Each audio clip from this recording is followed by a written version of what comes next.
এই গরমে ছিল আমার মুখে ভাতের অনুষ্ঠানে নিমন্ত্রণ, কিন্তু কিছু করার নেই। অগত্যা যেহেতু একেবারে আমার দিদির একটা পুচকু হয়েছে, তো তার মুখে ভাত ছিল, তো মায়ের রিকোয়েস্টে আমাকে যেতেই হয়েছে, কিচ্ছু করার নেই।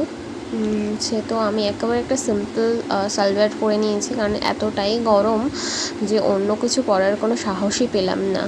তারপরে আবার নো মেকআপ লুকস, তারপরে বেরিয়ে পড়লাম আমি ভাইয়েদের সাথে যাচ্ছিলাম, মায়েরা পরে আসবে। তো হচ্ছে এই যে রৌদ্র, একদম সকাল সকালই বেরিয়ে পড়েছিলাম, মানে রৌদটা পুরো চড়া হওয়ার আগে। এসে তবে রাস্তা দিয়ে যাওয়ার সময় যেহেতু বাইকে যাচ্ছিলাম, রোদটা অতটা মনে হচ্ছিল না, বেশ হাওয়া লাগছিল, ঠান্ডা। তো তারপরে আমরা পৌঁছে গেলাম। আর হচ্ছে বিশেষত এই গরমকালে যে কারা বিয়ে করে ভাই, যারা বিয়ে করছে তাদেরকে সিরিয়াসলি হ্যাটস অফ, এত গরমে কীভাবে মানুষ বিয়ে করতে পারে। তারপরে আমি ওখানে পৌঁছে গেলাম, ওদের বাড়িতে পৌঁছে গিয়ে আমি চলে গেলাম রান্নার ওই দিকটাতে, কারণ দিদিরা সবাই দেখলাম ওখানে আছে, মানে আমার মাসির মেয়েরা। তো ওরা দেখলাম রান্নাবান্নার সরঞ্জাম তো রেডি করছে, যেহেতু রান্না হবে। তো দেখলাম এখানে সুজি বানানো হবে, তো সুজি রাখা আছে, আর সুজিটা ওরাই রান্না করবে। এখানে দুধ দেওয়া হয়েছে। তো আমি ওখানে দাঁড়িয়ে একটু ভিডিও করছিলাম। আর ওরা যেহেতু আমার আগের ব্লগও দেখেছে, তো ওরা সবাই আমাকে বলছিল যে ঠিক আছে নে ব্লগ কর, ভিডিও কর এগুলো। তারপরে দেখলাম রাঁধুনি কাকুরা সব রেডি করছে রান্নাবান্নার জন্য। আমার শ্বশুর দাঁড়িয়ে আছে, ইনস্ট্রাকশান দিচ্ছে কখন কোন রান্নাটা বসাবে।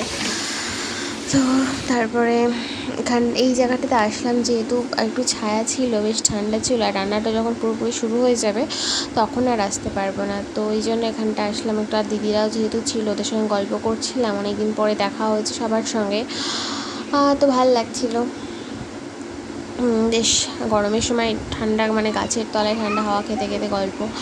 তারপরে দেখি পুকুর ধারে মানে বাচ্চা কাচ্চা সবাই ওরা খেলা করছে, তো আমি দেখতে গেলাম যে কী হচ্ছে ব্যাপারটা। দিয়ে দেখলাম ওরা কি সুন্দর জলের মধ্যে জল খেলা করছে প্রত্যেকে। সে আমাদের ছোটোবেলায় আমরা যেরকম পুকুরে চলে যেতাম, মাকেও না বলে চুরি চুরি করে যেতাম, একটা বেশ ভালো লাগতো পুকুরে যেতে। তখন যেতে দিত না, কিন্তু তবু লুকিয়ে লুকিয়ে কোনোভাবে, মানে যেদিন যেতে পারমিশন যদি যেদিন দিত সেদিন তো খুবই মজা হতো।